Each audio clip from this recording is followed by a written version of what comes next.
Good morning and welcome back to another instalment of our Portuguese barn conversion series. A massive thank you to everyone who left a comment about our A-frame in the last video. You guys seem to be really enjoying it and we really enjoyed building it as well. Yeah, the chickens as well absolutely love it. I mean, they won't stay out of it, will they? That's who it's for, so it's good that they're happy with it, which is really nice because we were a bit worried that maybe they weren't going to want to go in it, they'd still go to their old one, but no, they love it. And now we are Portuguese residents, so we're very excited about that and we're going to talk more about that later in the video, so make sure you stay tuned. We're the indie project, Bee and Theo, and we've been living and travelling the world in vans for the past 6 years. We're currently renovating an abandoned stone barn in Portugal to turn it into a beautiful tiny home for us and our cat, Ginjey Bear. Follow our journey from the very beginning as we document the whole process of creating an off-grid home.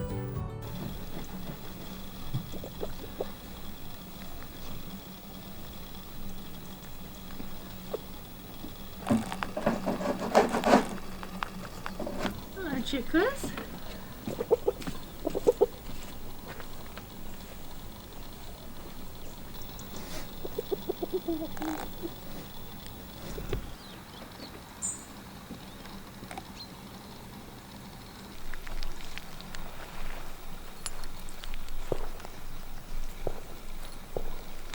It is such a beautiful day. It's the first day in about a week that it hasn't rained, so it means that it's been quite hard getting stuff done, but because it's such a gorgeous day, it's not raining, it's dry, we can actually get quite a lot of stuff done today, and we're going to take you guys along with us on a day in the life on our Portuguese homestead.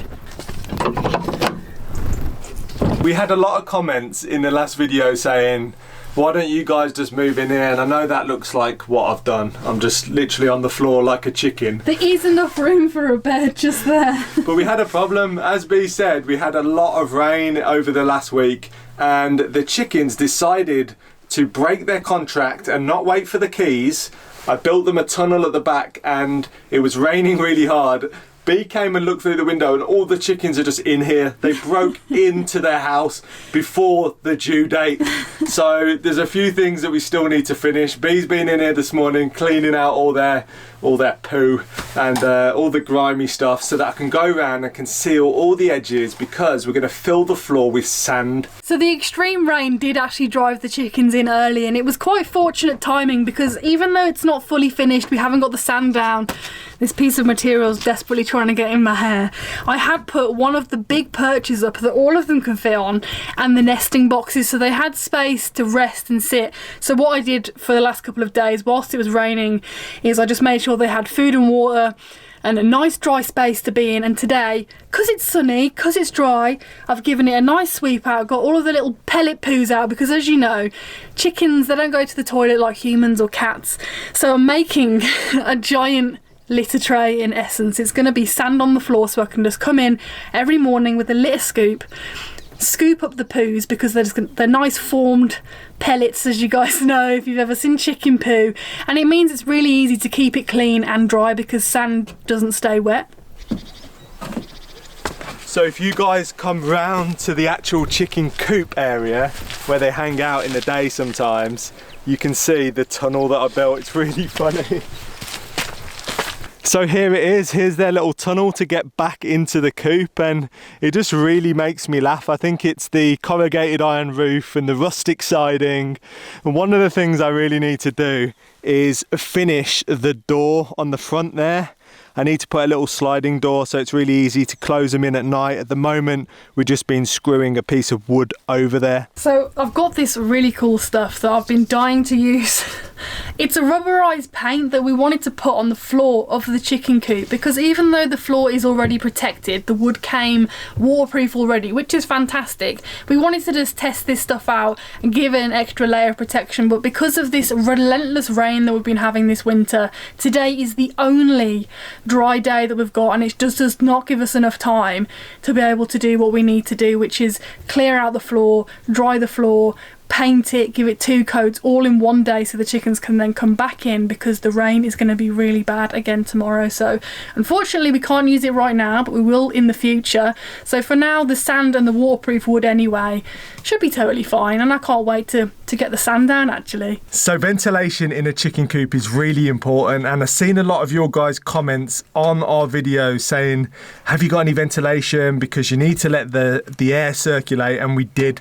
We built in a lot of ventilation into this coop. You can see here we covered it with this mesh that I sprayed black so you can't really see it, just to stop any wildlife, or I was going to say bears. There's no bears in Portugal. Any birds getting in. We've also got a big vent to the back of the coop as well that I'll go and show you now. Here's the ventilation that we have at the back of the coop. It's slightly smaller than at the front, but does the job. And also the tunnel as well. That really acts as a vent, and there's also lots of other gaps in the building to allow the air to circulate.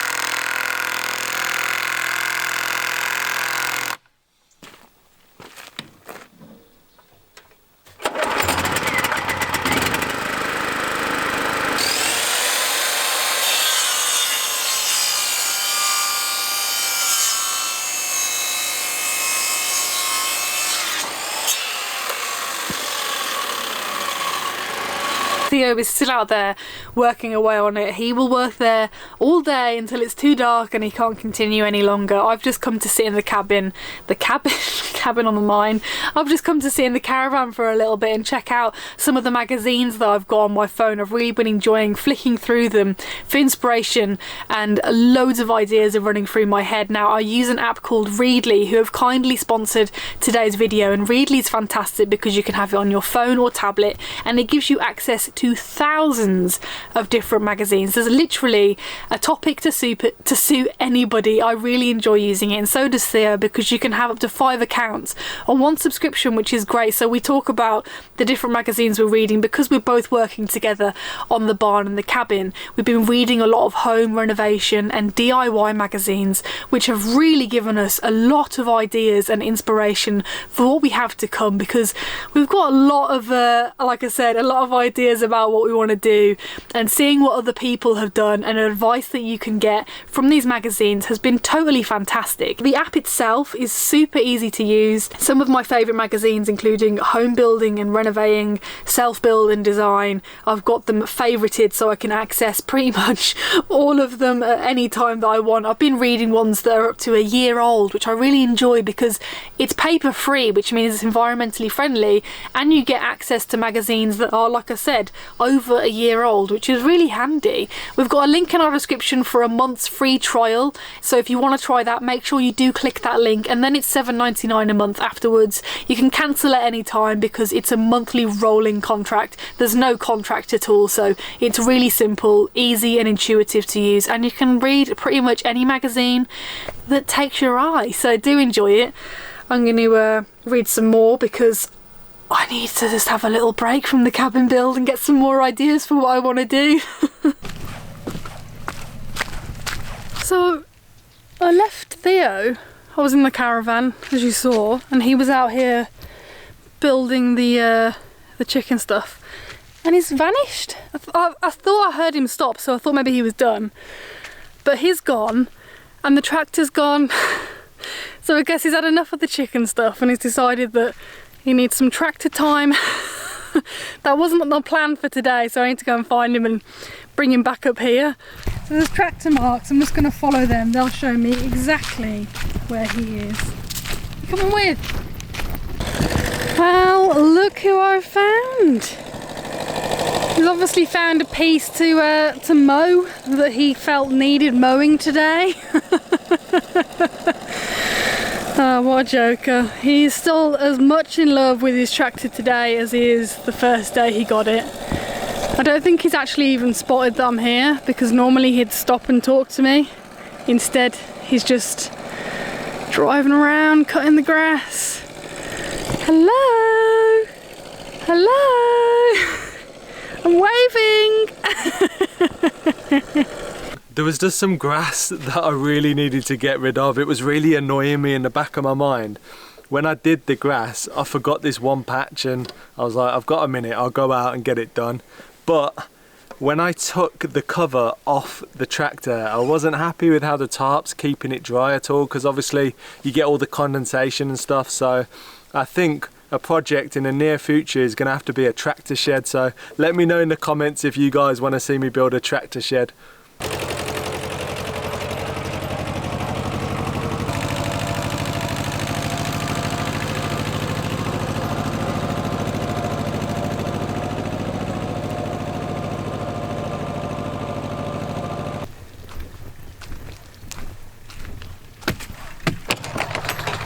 Last night, whilst it was raining and dark, me and Theo came in here and set up our new shower system, which is very simple. Look at this. A proper shower head, and water does come through. We did get hot water. It's so exciting. So there's a couple of components that we need in order to be able to finish it. It's a gas powered shower. Here's the water pump. So firstly, we need to basically get a cigarette lighter to attach to the wire here, so we can plug it into our portable power source, so we can have a water pump on whilst we're showering. Pumps the water up through here, which gets heated by the gas and then comes out. So the gas comes through here. We've got that set up. We just need a new gas bottle because we had to test it with the one from the caravan. But oh my gosh, it's so exciting.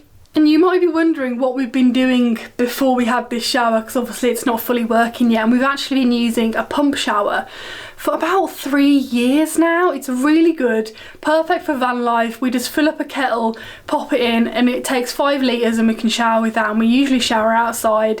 And only now, since it started to get really cold, have we decided to move back in here to our shower in the toilet cabin. And we just thought, now's the time. We've got rainwater collected at the back of the caravan from the roof of here, that we should set up a really nice gas hot water shower system that we can just have a shower whenever we want. It feels very, very luxurious right now, let me tell you.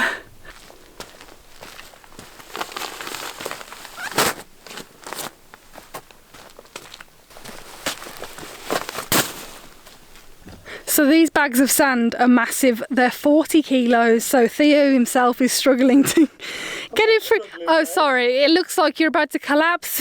Light work for me.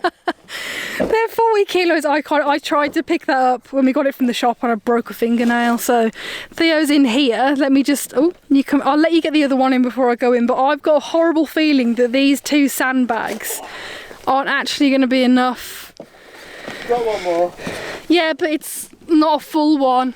Anyway, so here we go. Let me just change the settings. You take these scissors. Oh, I was going to use a spoon. You're going to use a spoon? Very, very helpful. Really? Yeah. The moment of truth. I reckon this is going to be so satisfying. I would have smacked my head off the roof. Really? Yeah. Hang on. You're doing the bag that's on top of the other bag first? Yes. Is that wise? I want some leverage. Oh, right, okay. It's all planned, don't worry. Could you take any longer? This is definitely not going to be enough for what I have planned. I think we need about 4 more packs. Oh, it's not bad. I think you'll be surprised. Well, let me just go and get the rake.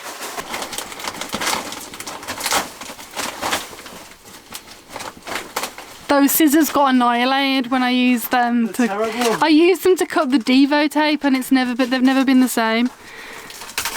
Oh.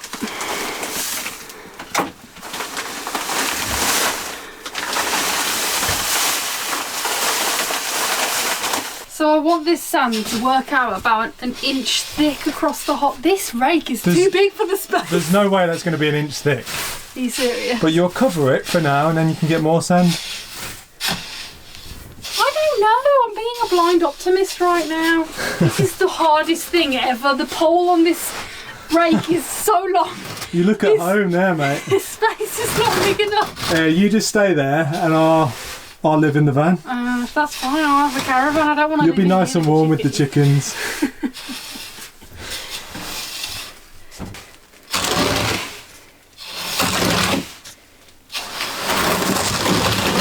Nobody can say that we don't treat our chickens right, because we have brought them a beach experience right to their home. They're going to be loving it. Next we need to get them like a little pond with a wave machine, and they can really feel like they're by the seaside. Fernando's found his way into the chicken coop and he's loving the sand. He's probably going to use it as a toilet, just as they will. Look You're at him. not allowed to, Fernando. This is for the chickens. He does go to the toilet in my builder's sand. Look, he's gonna. He's already digging. Don't you dare. He's already digging. Don't you dare. I am over the moon with the way it looks. It looks fantastic, and it should make cleaning up an absolute breeze, because I found that with using sawdust it would just absorb moisture and stay wet, which isn't good, because then you've got damp air in the environment which can lead to airway infections and all that sort of stuff for the chickens. With sand you can just scoop up the stuff, it dries itself, and I'm happy with it. Let me show you. So here it is. I love it. As you can see, Fernando was helping me out in there as well, and I've got quite a nice deep layer going on, so I'm hoping that that'll be more than enough. I guess time will tell. Tomorrow I shall see how much poop there is to scoop up.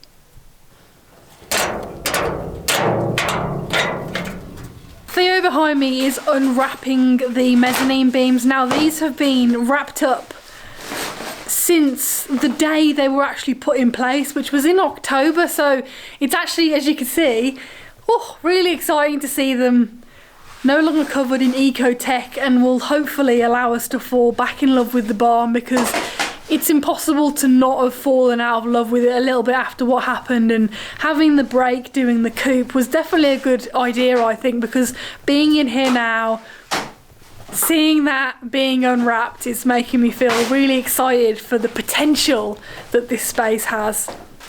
Definitely need to give it a sand. It's covered in stains and markings.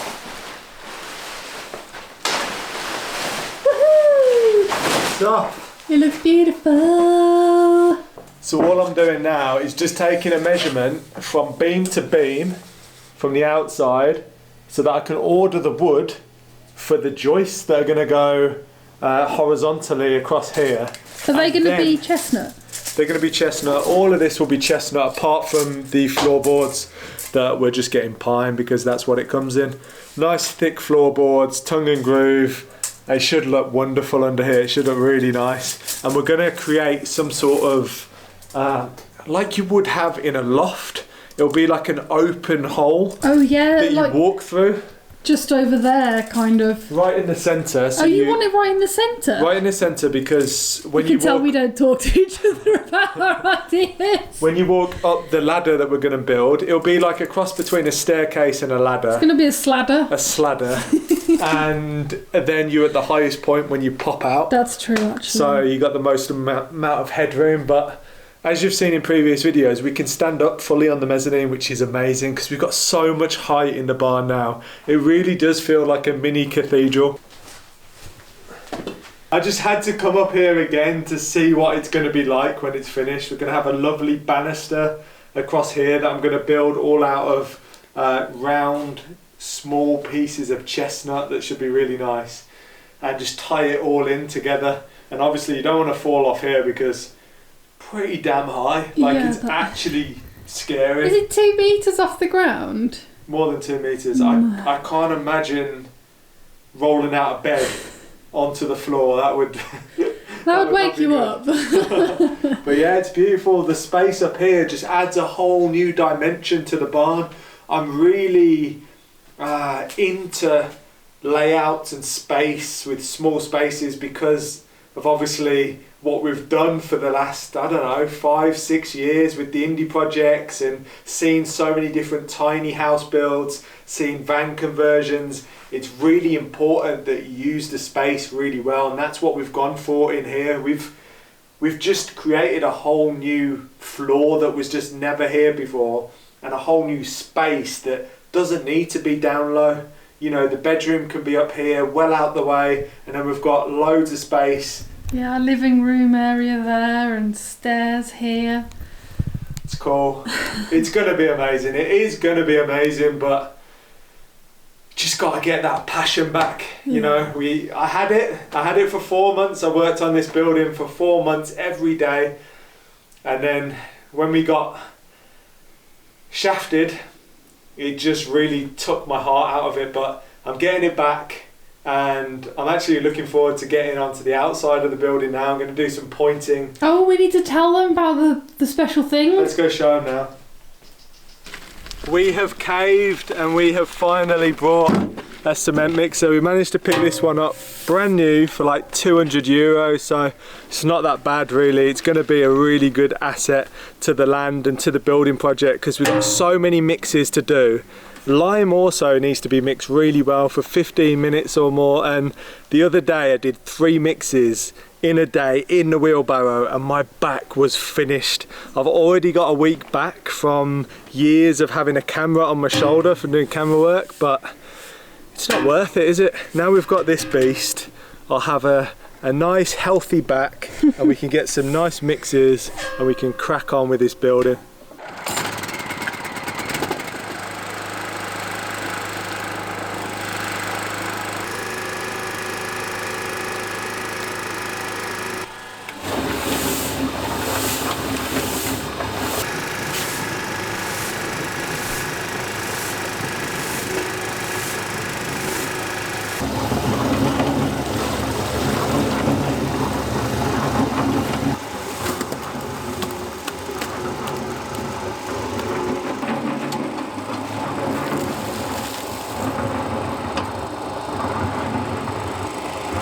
So we've actually come to the conclusion that we're going to have to redo our roof, and that means taking all of the tiles off and relaying them completely, because I've been doing a lot of research, I've been studying the way these tiles work, looking at different houses, different buildings, and it just doesn't look like our tiles have been installed correctly at all. So they're going to have to come off, and when they go back on, hopefully we can get the Velux windows installed at the same time. And we're currently speaking to a really nice guy who's got a company who builds amazing houses here in Portugal. So hopefully him and his company are going to help us out and give us some advice on what we can do to fix the issues that we have. But it's not all lost because we've got so much work that we can get on with before the roof needs to be retiled. So that's not a problem. That will happen hopefully soon,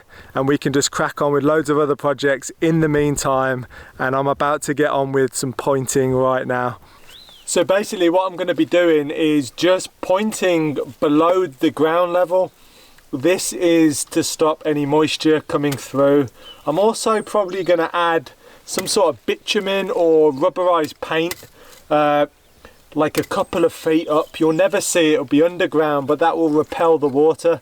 And then we're going to have drainage anyway, so this wall is going to be as dry as anything when we're finished with it, and that's how you want it to be. Our whole land is on a slope, so all the water comes from this way. So this is a really important job, and you can see we've already done some, and we've just got to work our way along now. Really, it's a slow process, but it's got to be done. And it's also a thankless task, because once it's done, it's going to all be covered up and you'd never even know. Exactly, you'll never see it. But the first thing I've got to do is just scrape away all of this dirt that has been used to fill in the gaps basically, and backfill this area. So scrape all that out, and then I can start filling it with lime and stones and building the stone up square to the wall.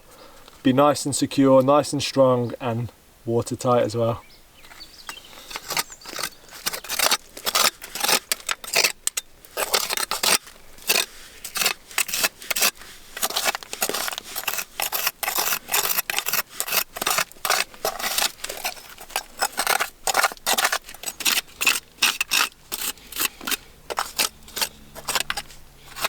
This is the bedrock, isn't it? This. Yeah, this is the bedrock. that the whole barn is sitting on. This goes the entire length. It's one stone that covers the entire length of the barn, which is just ridiculous. Good natural foundation. Yeah, it's nice and strong. That's what you want. So I'm just going to put a bed of lime in first in all the gaps.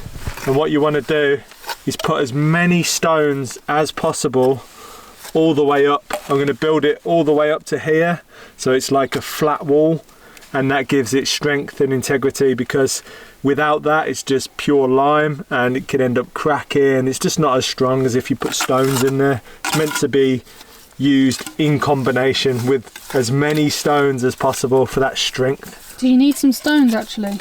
Yes. I'm going to pick you some.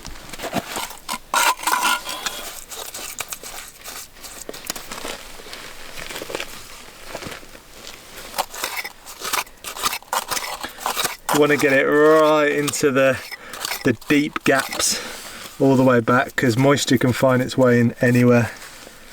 And then just fill with stones. Doesn't have to be pretty, never going to see it.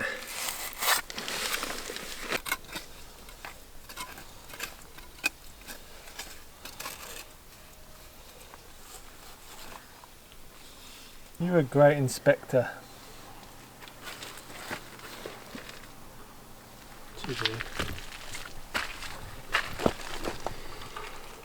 Hello. What is that hanging from your mouth? Come here. You've got something hanging out of your mouth. So we're starting to lose light. Theo's done a fantastic job down at the barn. I've left him down there to come up and collect our daily egg.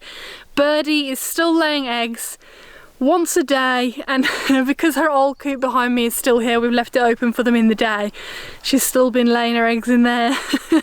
So hopefully she will be laying her eggs in the new one eventually. And actually I wanted to just quickly touch on something, because people have been a bit horrified that we eat fertilised eggs, but it's totally fine to eat fertilised eggs. We pick them up immediately and they go in the fridge, so they can't grow, nothing can happen. Trust me, we crack these open and there aren't baby chicks in there. They have to be incubated for a baby to grow. So fertilised eggs are totally fine, and I know anyone who is watching this who has chickens and cockerels, you know the deal.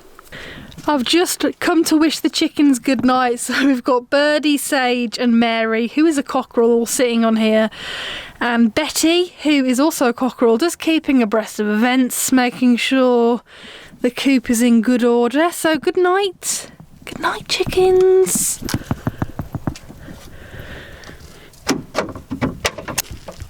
Here we have it. Sage and Mary. Good night, my lovelies. I will stop shoving camera in your face. I know you don't look very impressed. Good night. Good night. So we're back in the caravan after a really productive day of working on our projects on the land, but it never feels like there's enough hours in the day, does it? No, this time of the year it does get dark so soon, and actually I wanted to say Merry Christmas to everyone watching, because this is our last video that's coming out before Christmas, so I thought I'd get it in there now. Yeah, Merry Christmas. I hope you eat lots of lovely food. That's what we tend to do at Christmas. We just stuff our face full of nice food. Yeah, that's true. But we needed to talk to you guys about our residency, because we get a lot of questions about that, so we thought we'd just talk about what it was like for us to get it. Exactly. The last few years we've had people saying, you know, how's it going to be after Brexit? And obviously Brexit's looming and it looks like there's going to be no deal.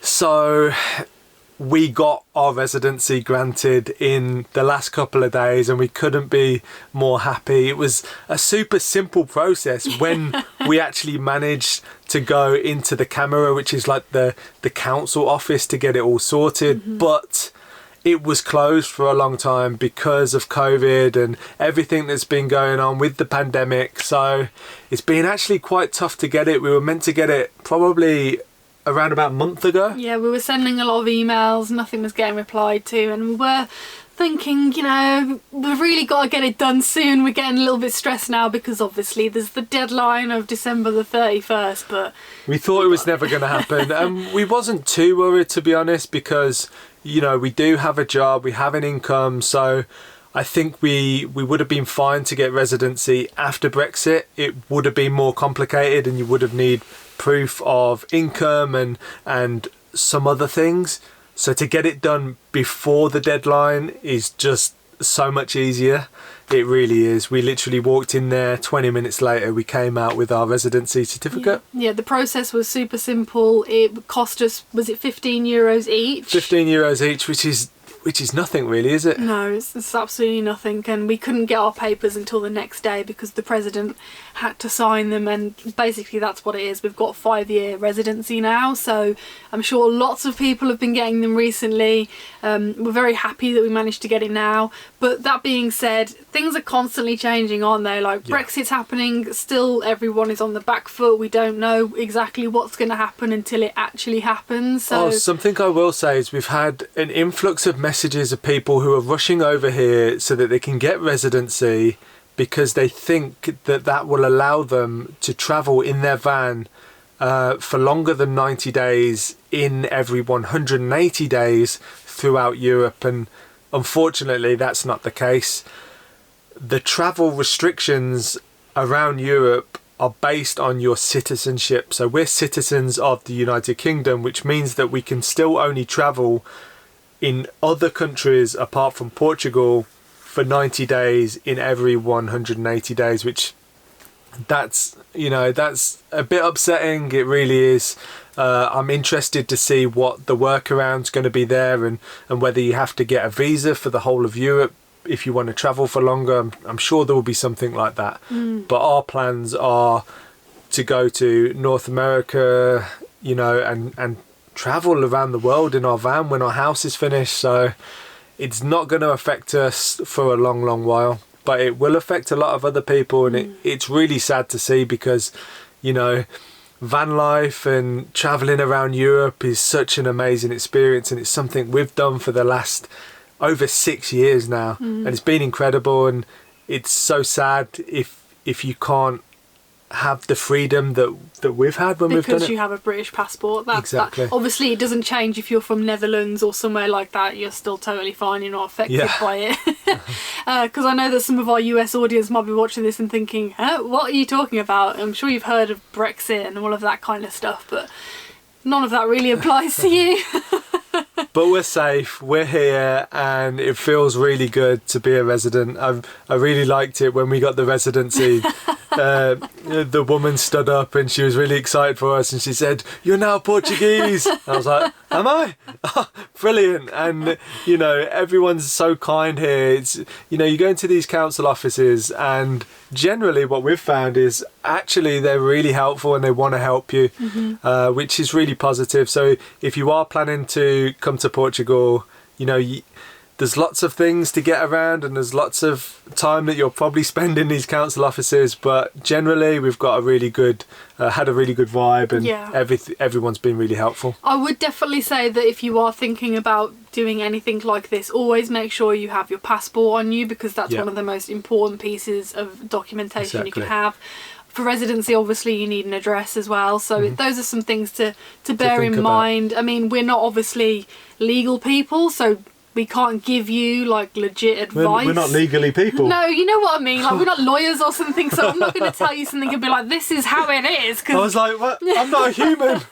Because I can't give advice when I'm not a professional in that field. You need to see a lawyer if you want to know all the technical details. Yeah. But having said that, if you guys are interested, let us know in the comments if you'd be interested to have a video all about our experience of coming to Portugal, buying land, and living here, and how it is. Yeah, I mean, I'll be happy to talk about it. We do get a lot of questions, don't we? Yeah, exactly. So let us know in the comments. I hope you've enjoyed seeing what it's like a day in the life of the Indie Projects, and we'll see you on the next video.